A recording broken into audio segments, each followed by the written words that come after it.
Si Count Dracula, pagod na sa kanyang trabaho, ay nagpaplanong magretiro at ipamana ang hotel kay Mavis, ang kanyang anak. Pero may problema, ang asawa ni Mavis na si Johnny ay isang tao. At sa mata ni Drac, hindi siya bagay mamuno ng hotel ng mga halimaw, kaya nagsinungaling si Drac at sinabing bawal sa tao ang hotel. Dahil dito, nagdesisyon si Johnny na mag-transform gamit ang imbensyon ni Van Helsing, ang tinatawag na Monstrification Ray. Boom!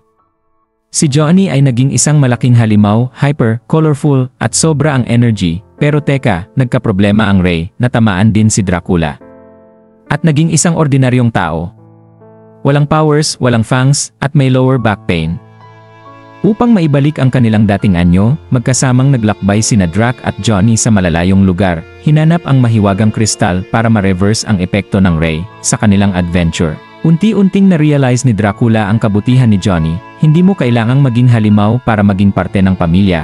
Ang mahalaga ay ang puso, ang katapatan, at ang pagmamahal, sa huli, na ibalik ang lahat sa dati. Si Johnny ay naging tao muli, si Drac ay bumalik bilang halimaw at pinakaimportante, tinanggap na ni Dracula si Johnny. Ang Hotel Transylvania ay opisyal nang ipinamana kay Mavis at Johnny para sa bagong henerasyon ng mga halimaw.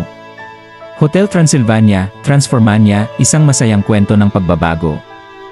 Pagtanggap at tunay na pamilya, napanood mo na ba ito? Kung anong parte ang pinaka-nagustuhan mo, i-comment mo na yan.